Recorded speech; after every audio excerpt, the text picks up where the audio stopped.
Hello? Test 1, 2, 1. Okay, it's day 2, 14 o'clock, and now we have a talk about Batman, the not quite well-known, but soon to be well-known protocol for especially the Freifunk community. And the talk will be about how to bring the routing from layer 2 down to layer 2. I'm sorry, I mixed it up. Up from layer 3 down to layer 2, and well, give a welcome to Mark Lindner from Berlin and Simon Wunderlich from Chemnitz.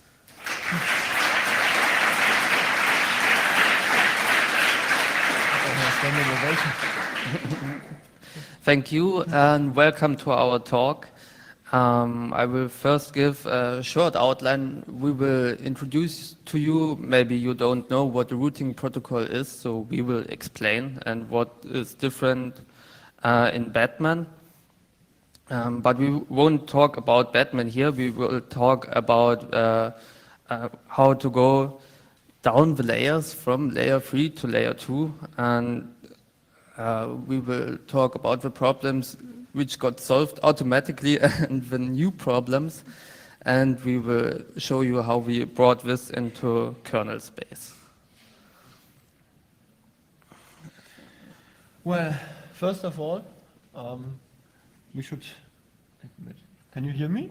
I'm not sure. Yes? Okay. First of all, some background about what we are talking about. Usually, we have the idea to build a wireless network somewhere in a city or in a rural area, and you have a couple of devices you can see, and the green ranges show the range of each device, and the green little bubbles show the interaction between the devices, so data is passing from one device to another. But the usual geek who wants to create such a network faces two major problems we want to outline here. First is the Wi-Fi layer. The Wi-Fi layer is a bit tricky. You cannot see it, you cannot touch it, it is there, and it is interacting with a lot of other devices and a lot of other interferences. And so we have an example scenario which could be 6 o'clock in the morning. You have some WRTs which form the backbone of your wireless network. These are the blue little machines. You have some notebooks connected to these WRTs, and then you have some cell phones with Bluetooth, and they disturb the signal, or you have some microwaves, they also disturb the signal, or you have foreign networks which disturb the signal. So what is the problem here? The problem is you cannot configure it. There is no config file for the Wi-Fi layer. It's just there, it's invisible, and the geek has to leave the notebook aside and has to climb onto roofs and build antennas, and that's usually a big problem. But so the geeks come to us and say, oh, we have a nice protocol. Would be very nice if your protocol could solve the problem and I can stay in front of my computer. And our protocol has to solve these issues. And if we go to the next slide, we see that in the evening the network looks much different, because some devices were switched off and other devices were switched on. And again, our protocol has to manage all this. And now comes the second major problem for geeks, which is, you can go to the next slide, is the geek itself, because the geek itself will create a complex network.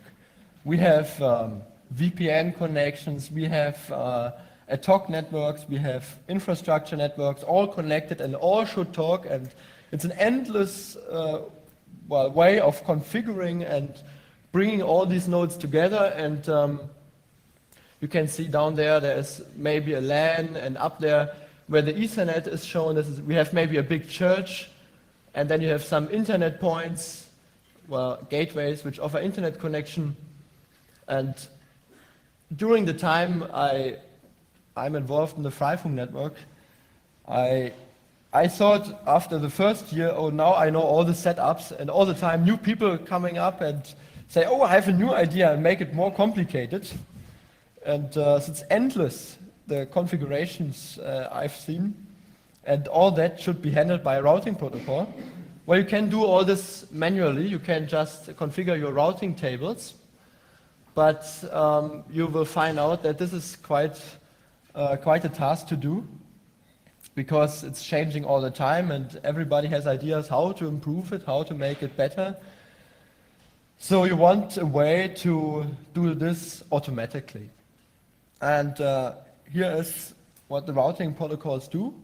You have some kind of software, and you start it on all the nodes, and then they talk to one another and find the best ways to route your traffic. This is just the basic idea. I know that some people here are quite familiar with routing protocols and others are not. So we don't go too much into detail. We just imagine that we have some kind of software which should manage all this stuff, so all this complex configuration and the Wi-Fi layer. And there are common approaches, link state routing or other source routing, but we came up with another solution because, well, as a usual geek, we said we can do it better. So we have a new approach we call it Batman. And of course, we have an interesting name for it. It's an abbreviation, Batman, Better Approach to Mobile Network Networks. Of course, we are the best. What is the difference? The main difference between other approaches is that we don't calculate all the ways between all the nodes, or we don't, we just say, we are here, every node says, hello, I'm here, and all the other nodes see, oh, there's a node somewhere, and everybody keeps in mind, where is my best neighbor towards this direction? That's basically the idea of Batman. I know there are some people in here who like to discuss all the fancy routing stuff. I suggest that you join us later and we can have all the big discussions about link state routing or this routing or other routing, but we want to talk about kernel stuff, we want to talk about layer stuff, so we don't go into much detail here. Just keep in mind, we designed this protocol for wireless networks. It means our protocol wants to have a lossy network. Our protocol needs packet loss. Otherwise, it won't work so good. And the major advantage of our protocol is that we do not have a single node which knows the whole topology of the network. In fact, we spread the information about the whole network over the whole network. Every node knows a bit about the network. So it's a bit about what we heard about Erlang here. We spread the information to reduce the cost on every node. But as I said, we just assume there's some magic doing all this fancy stuff, and we think it works. Or you can find out by yourself. But we go now into another part of the routing stuff, and yeah. Okay.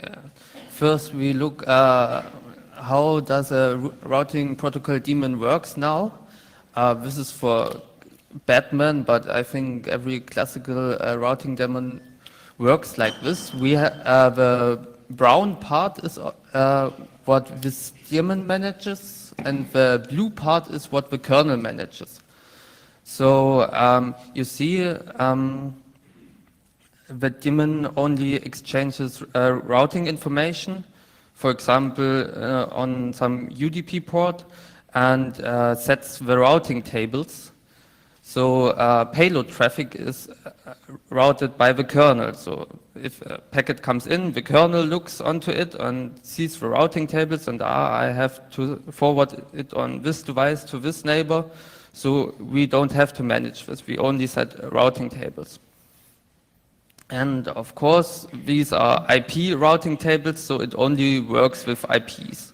We could also use this for IP version 6 or something else, but things like DHCP or other protocols don't work.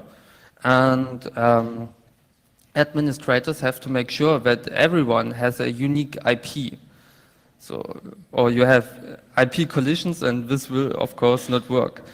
And if you have fancy network setups, like we have seen before, you have your local network and maybe an access point in your home, and you want it all to be routed through the whole city, you have to make some effort and have to announce this, set your routes manually. And this is one thing which can be solved with our approach.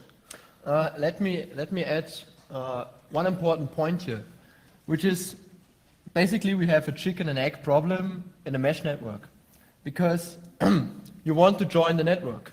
For joining the network, you need an IP. But how do you get the IP?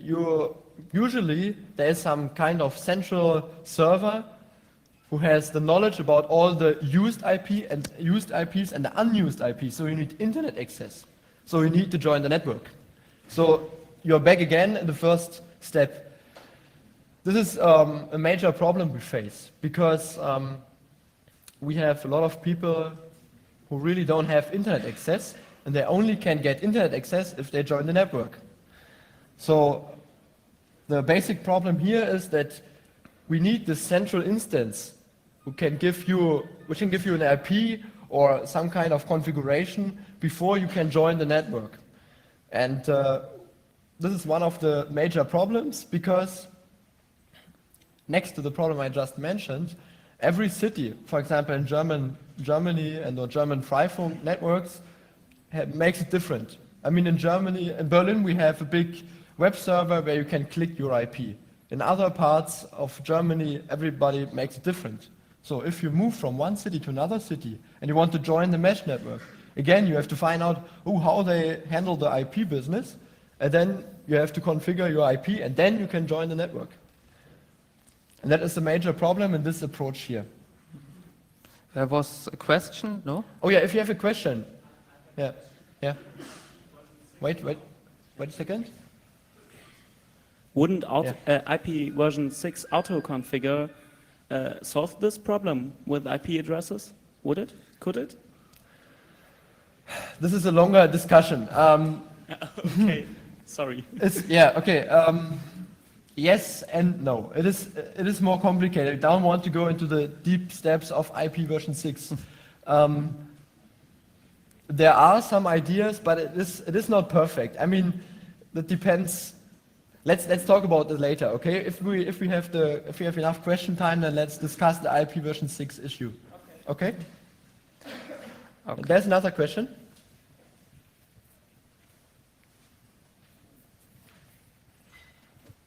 There is some approach in IPv version 4 that is auto IP, that it asks for ARP about if somebody has his proposed IP and then he gets this IP. You know what I'm asking? Auto IP. If we have auto IP configuration. Yeah, to get some IP. It's a private IP, but should work maybe. I did not understand. Can you speak a bit louder? That's the main problem here. There are approach that it's auto IP, that Yeah? it's for getting an IP in a network. Automatically, you mean? Yes. This doesn't solve even. Well, what approach do you mean? I know that some people at olsr.org work on auto configuration IP issues, but all the approaches I've seen up to now are not perfect. They still have glitches. They still have, problems left and the right side. And usually in a practical network, you have these glitches more often than the usual case, or you have more trouble with them. So I've not seen any auto IP configuration which works very good. But I don't know everything. So if you have a good solution, maybe we talk later.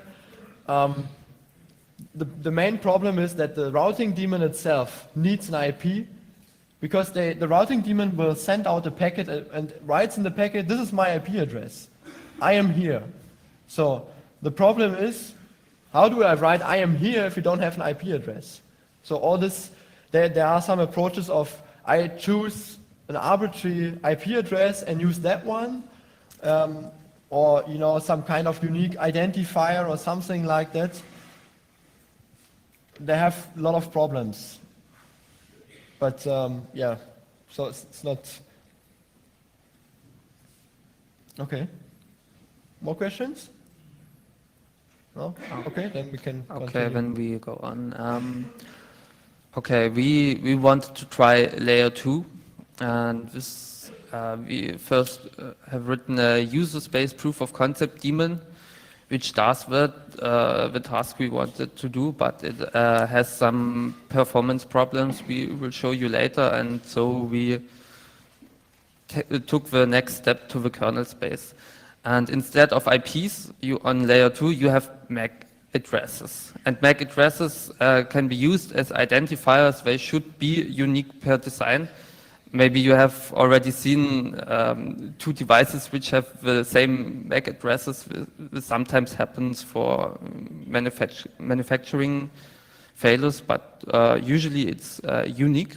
So you just skip the auto IP problem. We provide a virtual switch port, a tap interface that is, and you can imagine the layer 2 Batman as a big distributed switch. And every node has one switch port. And you can connect other switches or bridges at this port, just as you would do at your switch at home. Yeah, so you have a virtual interface and you can set IPs or IP version 6 addresses or anything else, and it will just work, and all other neighbors are just one virtual hop away. So we have nothing to do for this to work because we are on layer 2. And you can use this approach even to bridge multiple interfaces like a Wi-Fi connection and an Ethernet connection. We have seen the example with the church where you have an Ethernet backbone and Wi-Fi to the rest of the city, and you can just use it as a bridge. Here's an example how you would use this. You have your interface and you can set an address, set a gateway to your next neighbor which would provide internet, or you can even get an IP address with DHCP.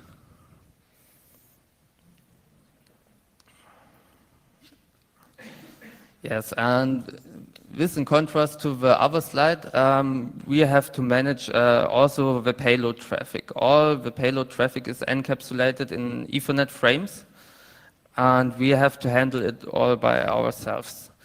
We do not care about IP addresses. It's just as a switch does not care about IP addresses, it just transports it.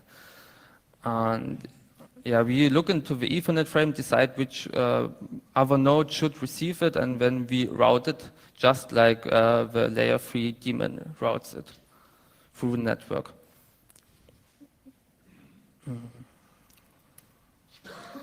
This is, shows the implementation, the data paths. So if you send a packet, it will come into the TAP interface, BAT0, and we look it up in the MAC translation table. The MAC translation table is also which every switch has, and we decide which node should receive the packet. And after we know which node should receive it, we choose the best neighbor which can forward this packet for us. And after we have this, we just pass it to our neighbor and he does the same. Also chooses the best neighbor and forwards it until it reaches the final destination. Do you encapsulate it, or do you just send it through as a raw packet? Yeah. The question was here. The question was here. Or do you just send it out? Yeah. Yeah. So the question was, do we encapsulate the packet or do we just send it out? Maybe this was a bit. Kannst du mal ein bisschen zurückgehen? This was a bit quick. Look at this slide. actually we created our own Ether type. Yeah, it is just, we just hijacked the number. Yeah, you can see the number. It's 0842. Seems to be an obvious number. He showed, and some slides before, he showed that Batman on layer 3 just sends UDP packets and manipulates the routing table. And here we do something different. We send Ethernet frames to get our routing information, and we have this interface he showed, the BAT0 interface, and you set your default route on this interface, and this directly ends up in the routing daemon, and the routing daemon will take your payload, your traffic, and encapsulate again this traffic to transport all the data over the network. So we take just the Ethernet frame as it is, encapsulate it in our own Ethernet frame, and send it out, and it will just come out on the other end as we put it in. Okay. This is a very crucial part here. Are there more questions? Maybe we should... No? Okay. Falling asleep, half of you? Okay. One more question? Do you handle any form of retransmit? Or do you leave that to the higher layers? So if you encapsulate your packet and send it out across the mesh and it disappears, do you attempt to retransmit it, or do you just let normal TCP handle that? No, it will just be dropped, because on usual Ethernet it will also be dropped. You might know Wi-Fi tries to retransmit it on its own, but we would just drop it. We don't try to retransmit it on our own. Yeah, the upper layers handle this kind of traffic loss. You have TCP for this if you want to retransmit something. It will make sure, we hope so. Okay. Okay. Okay.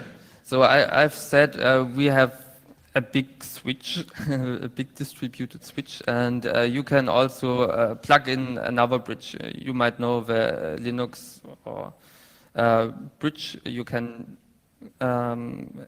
add your other interfaces, like if you have a Wi-Fi interface and offer an access point, or if you have an Ethernet segment on your computer, you can put them all in one bridge and add them to the Batman mesh. And of course, all other Batman participants have to know that which participants are behind this one node. For example, the cell phone and the laptops, they have all their MAC addresses, and we have to memorize them and build distributed MAC translation tables. And so this works. Our Batman nodes watches the packets and the source MACs and remembers them. And then it will flood these MAC addresses through the network. This is done in HNA messages. This name comes from OLSR, I think, and we also used it in Batman. It means host network announce. So it's just the same name, so maybe you are familiar with it. And it is for announcing that behind this node, these are these MACs of these participants. And with this, we have decentralized MAC translation tables. Everyone knows all the participants behind all nodes. Let me add a few words here. First of all, you have to imagine that on layer 3, which is our Batman implementation, you have maybe 3 or 4 nodes, and your traffic goes through these 4 nodes, and then you have maybe you request a website or something, and then you have a normal HTTP request, and it goes down to layer 2, it's been transported to the second node, goes up to layer 3 because you have IP addresses, goes through all the firewalling, goes again down to layer 2, is retransmitted, and so on. And with this layer 2, the packet goes only once down to layer 2, and is then retransmitted always on layer 2 without being brought up to layer 3 or higher layers again. So for every node, it appears like one hop. It does not matter how many hops, how big your mesh is. It's only one hop for the higher layers. It's real like a big switch. You can connect all kind of devices and hide them in this big switch.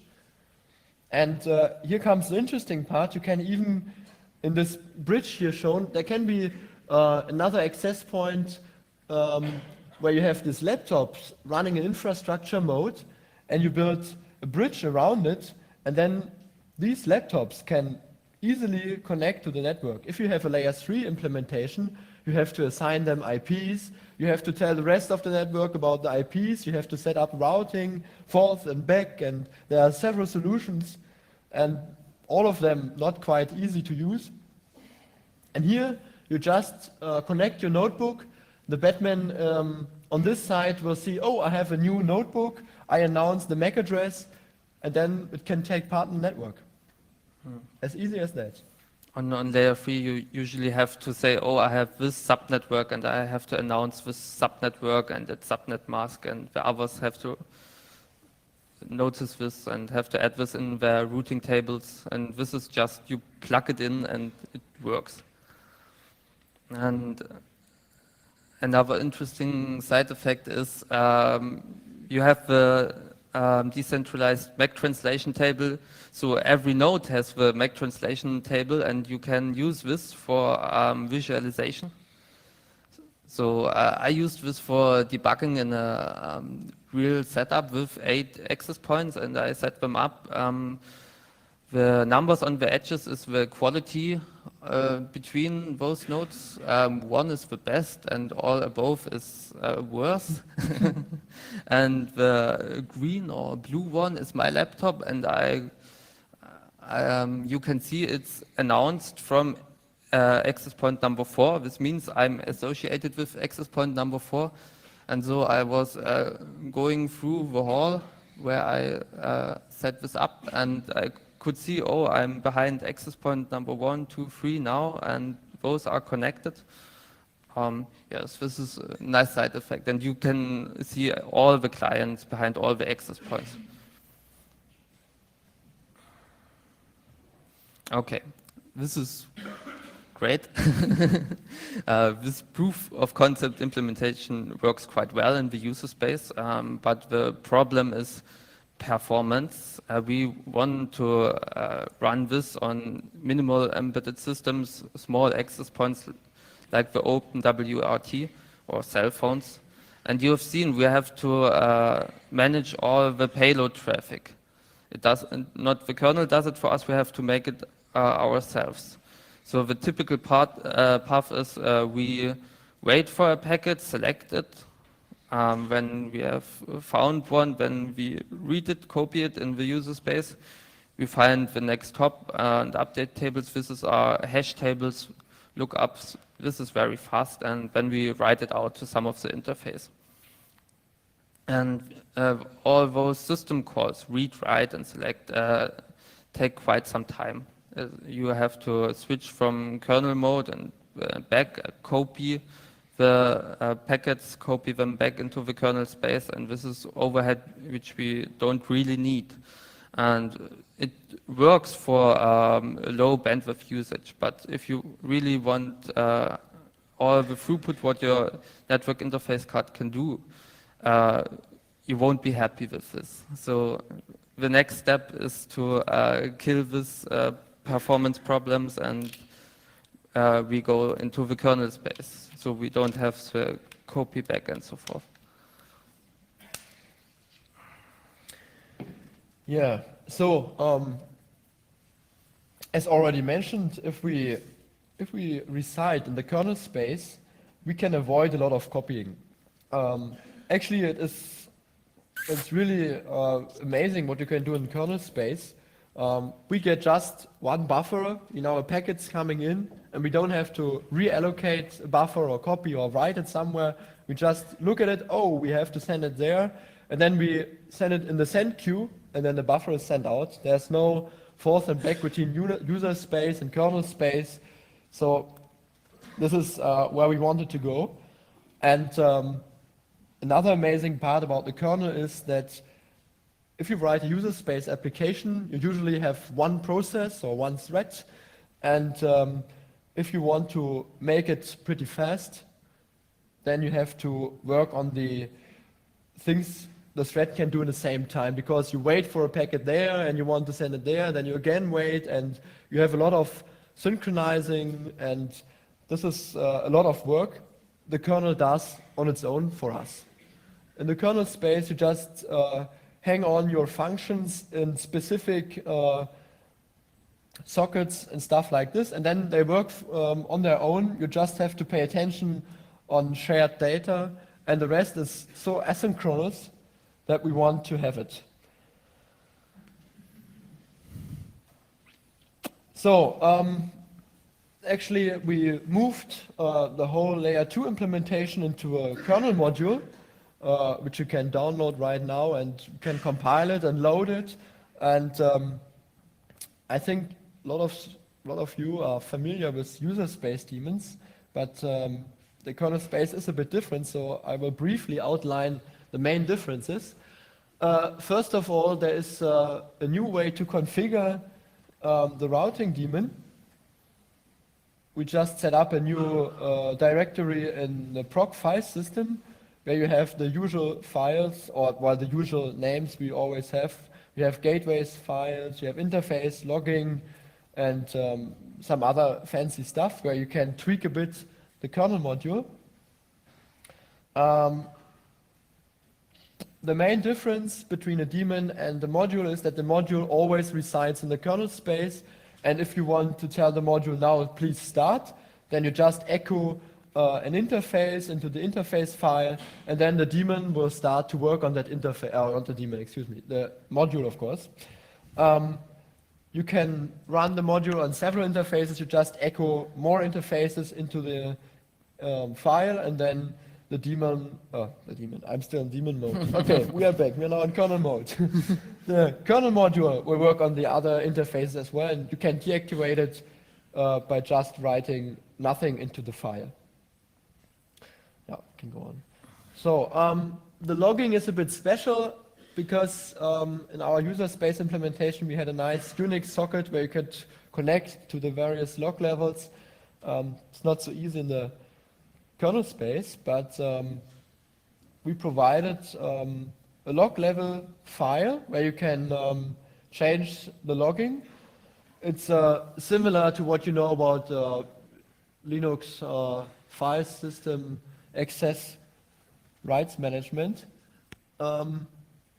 You can see we have critical, we have warnings, we have notices, and you can activate them by echoing the number or by echoing the names of the logging levels.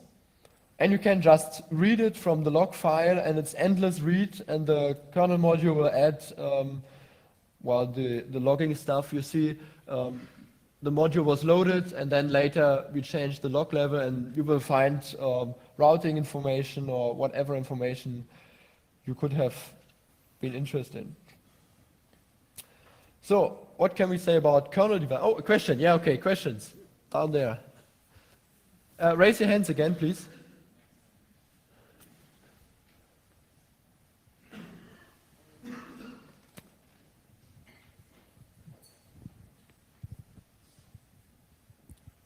Why didn't you use a syslog instead of a log file in proc? Sorry, I did not understand. What did you understand? No. The log file is stored in the proc file system. Yes? But there is a syslog facility in Linux for this kind of stuff, usually. You mean why didn't we use this file system?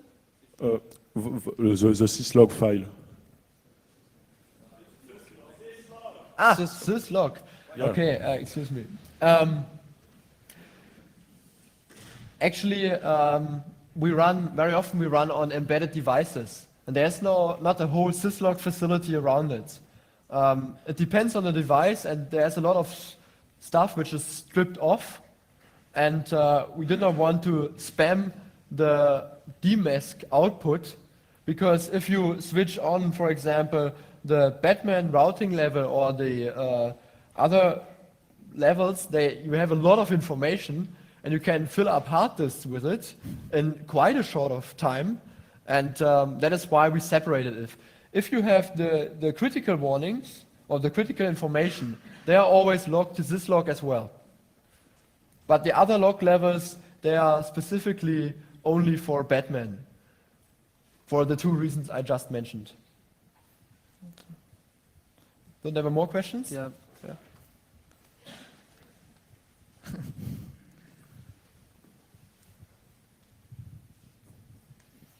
You just mentioned the log in proc. How big is the buffer for storing these log files? How big is what? I mean, you have to store somehow a buffer somewhere with the latest log, and how big is the buffer? Can you configure? The buffer is about 8,000 bytes, or 8,192, if you want to know exactly. Yeah, here's the question. Haben noch mehr Fragen?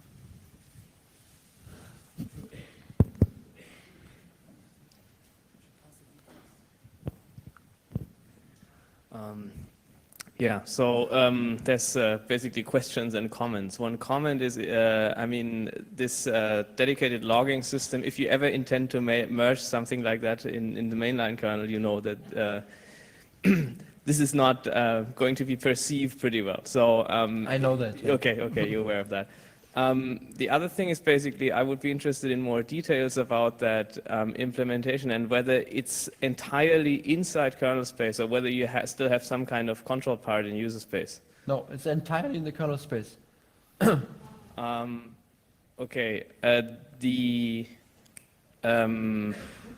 no, I forgot the other question, sorry.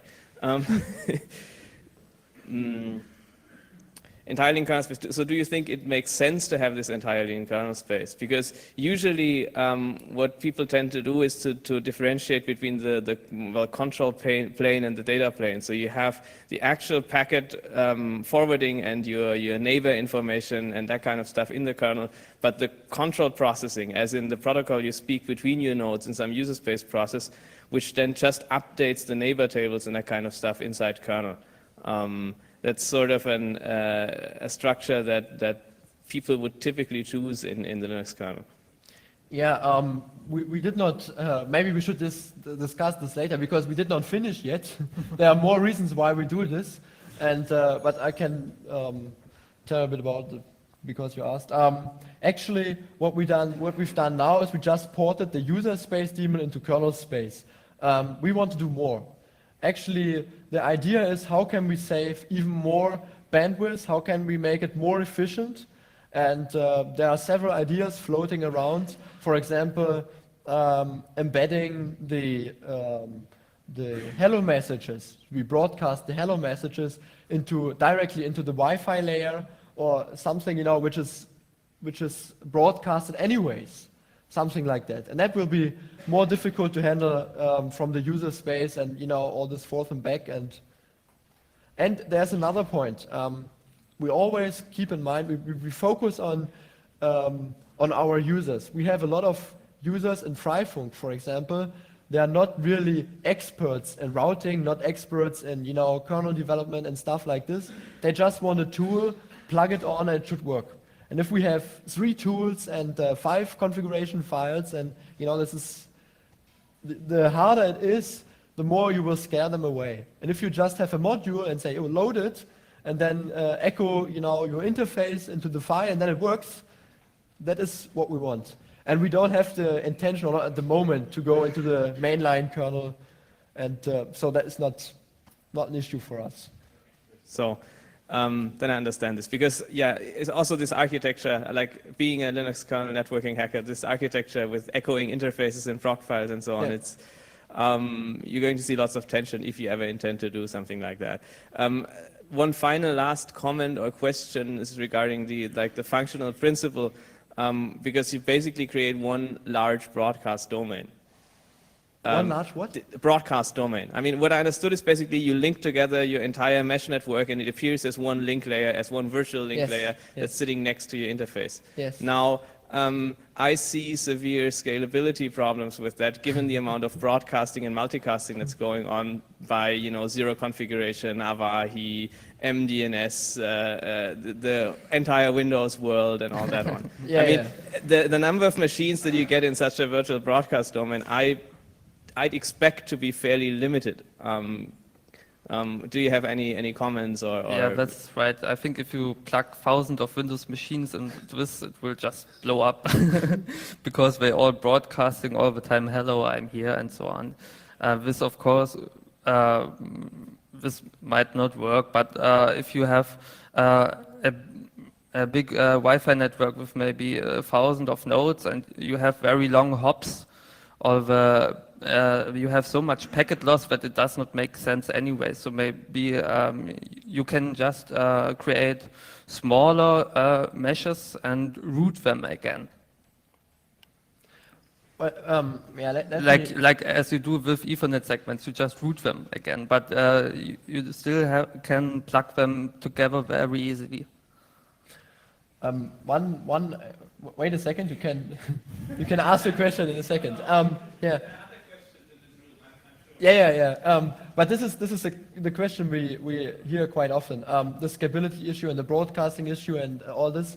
Please keep in mind this is a wireless network, and we have a lot of packet loss.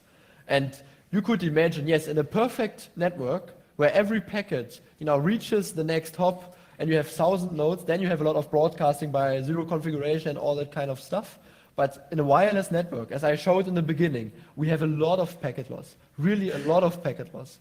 I think this limits the whole issue right from the beginning.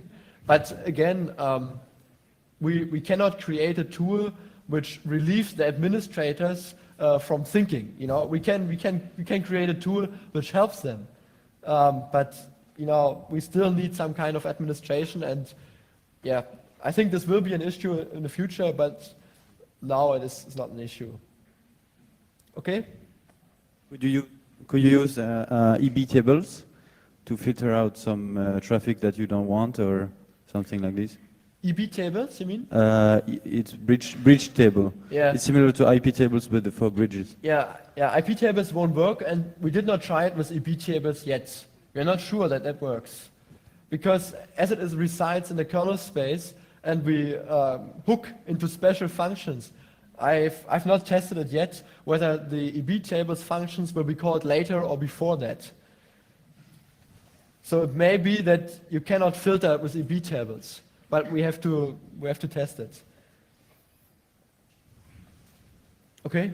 Is what you need, can you have two separate mesh networks, or do you need to do some extra coding and add sort of an ESSID so that you can tell them apart? The mesh networks itself, you mean? Yeah, could I run two separate mesh networks? You can have two separate mesh networks simply by choosing another channel or another. I mean, you still have the Wi-Fi layer where you can separate the mesh networks. But why would you do that?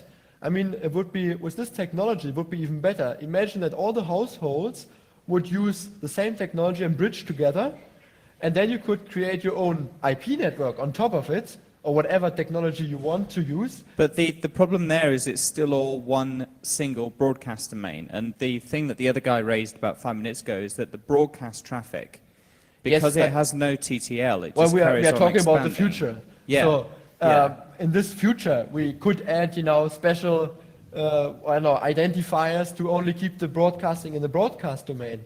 But why would you want to separate the networks? Well, why do we have separate ESSIDs on Wi-Fi networks? Yeah, it's good question. precisely the same thing. Yeah, but think it the other way around. If you have, for example, some neighbors between you, and you don't know them or you don't like them or whatever, but you want to talk to the guy behind them, and you could use the same network, because it's not limited by the IP or whatever layer, but you can use them as a bridge. It would be nice, wouldn't it? So when you do bridging, do you set up your BAT interface, and then if you need to bridge that to an Ethernet interface, do you just use bridge tools and create a BR0 device and add them? Yeah. Okay. Okay. There's another question. Wait for the microphone, please. I have more of a suggestion for creating different networks on the similar on the same medium. Maybe you could use 102.1q, so you just use VLANs on the lower level interfaces that Batman uses. Yeah, we already yes. Okay. We already discussed you that. can keep separate networks around. Yeah.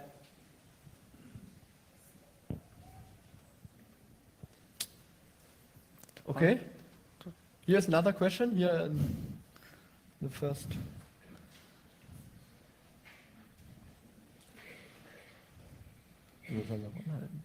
Yeah, hello. Can you tell us a bit more about your real life experience? Because 3 years ago we started such a project in Rostock and started with VDS. That's basically the same idea, but not maybe such nice implemented. And after putting the maybe 20th node, everything was crowded with all the things the other question has already mentioned about the broadcast and everything. So yeah, the real life is maybe yeah, very interesting. WDS, you mean from the specification? Yeah, from the Wi-Fi yes, protocols. WDS is a little bit tricky. It just makes bridging possible by using all the flags from the header, and but it is intended only for small networks, as far as I've read. So it builds up a usual bridge. But basically it's layer 2 already. It's already layer 2, yes, but it does not do meshing. It does not choose the best neighbor or something. It's just broadcasting all It's directions. just broadcasting. Okay, you are right, and choosing the right direction, yes. Yes, and this is what Batman already does. This is what the Batman algorithm is about, and we just use this algorithm to choose the best neighbor, and this is what WDS does not do. Okay, the route selection is a problem. And the other thing I saw it in your table at the beginning, the tool chains for layer 2 are really weak, and I see a problem in the future if you like to support many different systems, not only Linux. What do you think about that? Well, our real-life experience showed, in the beginning we had the same approach as you mentioned, but our real-life experience showed that by supporting a variety of platforms and systems and so on, you get a lot of problems.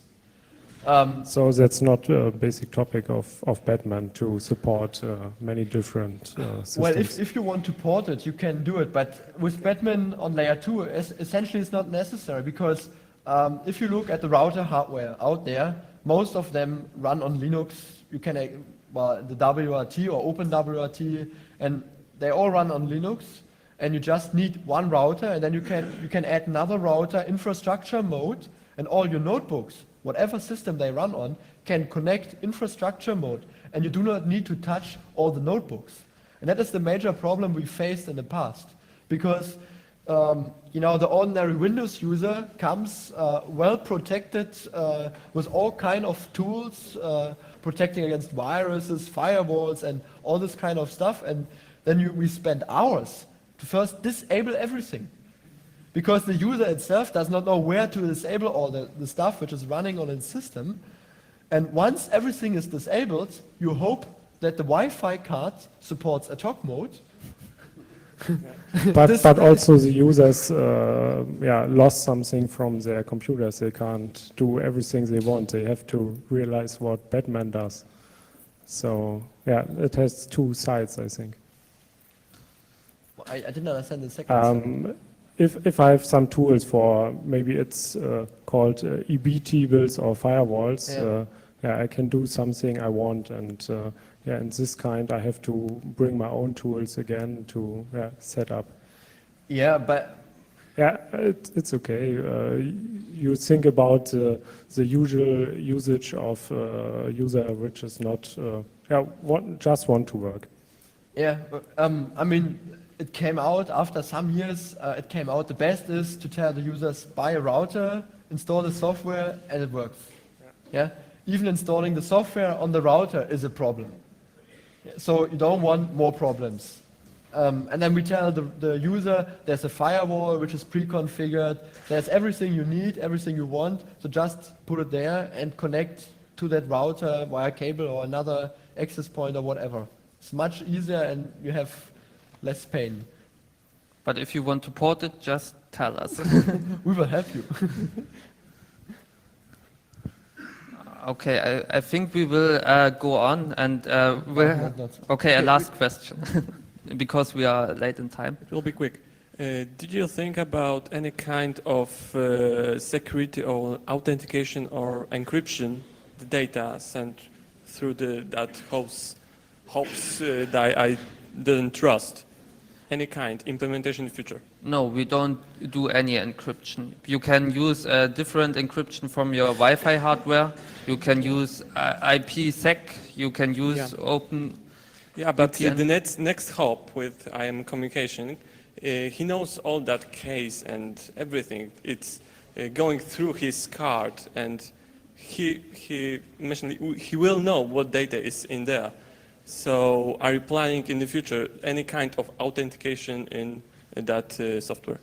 Well, the question is, what do you want to authenticate against or for? Or I mean, first of all, keep in mind the embedded devices from today are not really powerful machines. So encryption, any kind of encryption, was not done in the hardware, will cost you a lot of CPU power.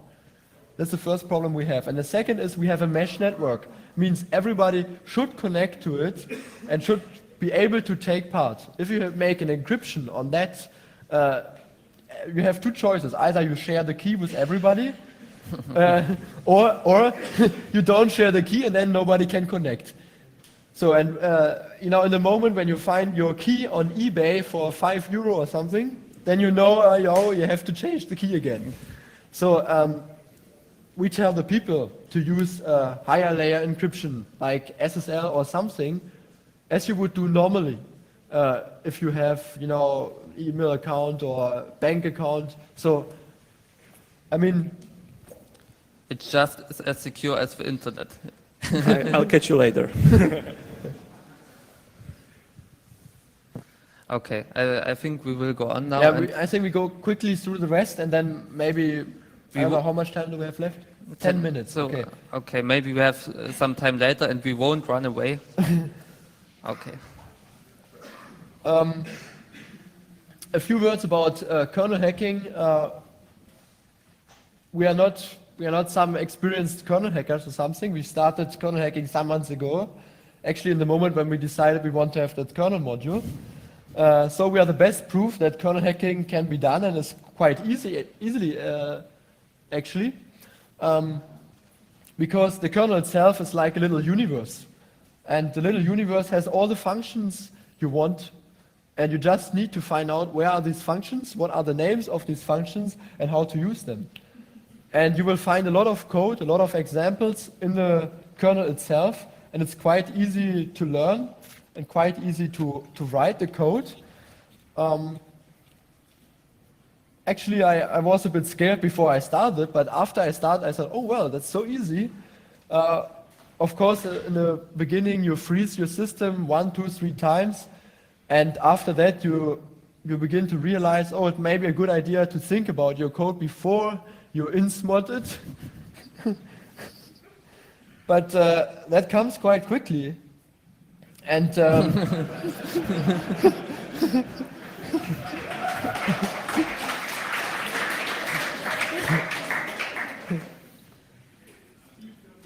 so I'm really a big fan of kernel programming now.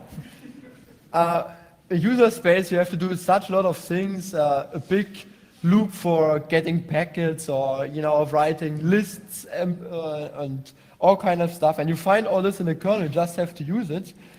And so I could give you some advice. I mean, clean programming, I just mentioned it, is the best choice you can do. Or you can use printk, it's similar to printf. The interesting point about printk is you can use printk in every situation. You can use printk from interrupts or everywhere, and you just print it and it will appear in your syslog files, and it's quite nice. If everything fails, you get a kernel oops, which is a little stack trace and about all the functions which were just executed. But usually, if the kernel freezes, you already know where it was. I mean, if you ever have written a daemon and you thought, oh, well, yes, there's a problem, but it's unlikely that that will be a problem, so I fix that later. usually some days, months, or well, somebody comes up and says, "Oh, there's a problem in this and this function," and then they say, "Oh yes, I know because there was something I did not fix." And but in the kernel space, you should fix it right away, and then you don't have a problem and don't have a freeze. Another advice I could give is using UML. I mean, I'm not talking about the little language, you know, where you draw fancy arrows and little. No, I'm not talking about. I'm talking about user mod Linux, which is essentially another abstraction layer or virtualization or however you call it. There you can start a complete Linux environment in your Linux, and you can just call it with a debugger in front. It means you call GDB or whatever debugger you like, and call the Linux binary, and then it appears in your debugger. And once your module crashes or whatever, then you can see, oh, it crashes in that line. But I've never used it. I've never needed it. Because when it freezes, I mean, when it froze, then I knew, okay, it was that point where I didn't fix the problem. So don't be afraid, don't panic. I can really encourage you, try it.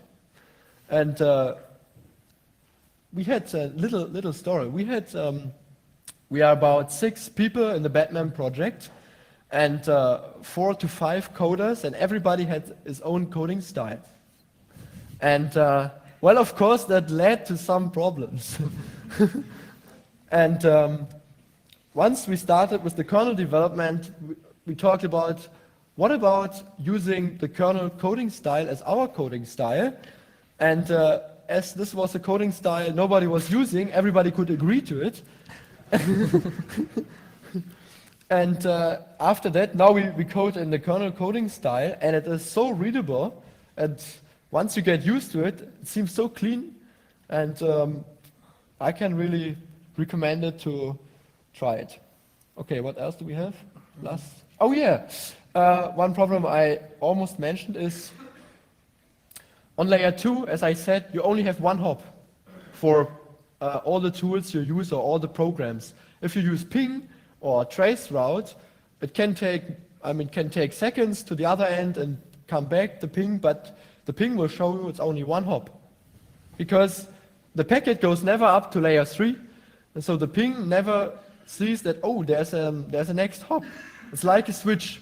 The same problem applies to traceroute or any other tools which work like that. But it would be nice to see if our little switch works. So we created a BAT tool, the BAT tool chain, which is a set of tools which work on layer 2. Simply by they connect to the user space daemon or to the kernel module and inject special packets. It's a lightweight implementation of ICMP, actually. And the Batman daemon or the module will handle the special packet like an ICMP packet, so that you can see the hops, that you can see actually the real ping, or you can see where your route is going to. I would like to go more in detail, but I think we don't have enough time. Just try it. Yeah, here we have 2 links if you want to try our code or want to hack on it or get in contact. I think the slides will be uploaded somewhere, so you can download it from there. And I think they are in the Congress Wiki already. yeah, the Congress Wiki. Okay, so you don't have to type quickly now. You can see it later. And you can download the code, of course, and try it and compile it, insmod it. Okay, so yeah, okay. That's it. Thank you very much.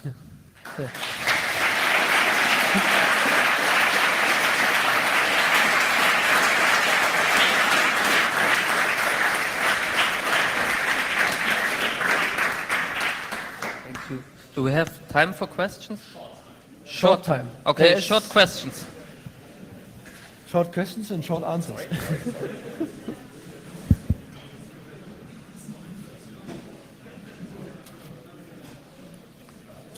Yeah, somebody asked about VDS. Did you read about 800.2.11s standard? Yes, well, we read about it, but actually it's quite difficult to get documentation because... There's a proposals online, I think. No, I got one. You have to be an IEEE member to get Yeah. documents. Okay. I'm not an IEEE member. But I think the OLPC people do know something. The S standard itself is just a framework for meshing, and they propose two protocols to be used in this framework. One is AODV and the other is RA OLSR, I think. Yeah, but it's like on layer 2. Of course, it's AODV, I think it's reactive routing, but I think it's layer 2, and I think it's something similar to what you do. Yes, but ours is only based on the Ethernet layer 2. And the standard you mentioned is Wi-Fi. in the Wi-Fi layer 2. And we don't fiddle with Wi-Fi, but we could also do this, and this is one of the ideas we want to try. The advantage what we are doing now is that we encapsulate it in the Ethernet frame, so it runs over Wi-Fi network, it runs over the Ethernet network, it runs over different networks, and it's not bound to hardware. Yes. You can use any hardware you want. You can easily build tunnels and Ethernet backbones and something like this.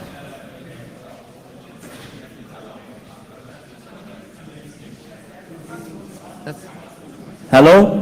Okay. What inbuilt protections has Batman against evil nodes who play black hole or something like this? Or poison the routing stuff?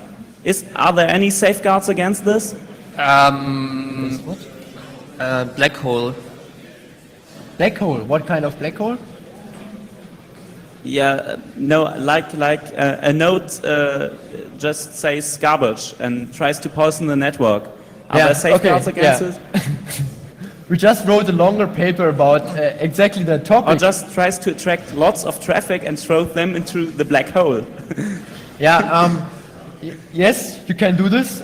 Basically, a mesh network relies on information from others. So if the others tell you a lot of shit, well, you have a problem, of course. Yeah, but you could try to authenticate your node so that no one else could try to impersonate it or something like this. Then we are back to the authentication issue. The authentication issue is you can authenticate, but then everyone has to register somewhere. But we want everybody to Not to like join Web it. of Trust or something? Huh? Not like Web of Trust or something? No. Okay. Yeah, then We don't sorry. have this. Well, we can discuss this later, I guess. Then we just. But the impact is not so big as you might imagine, but we can discuss this later. Okay.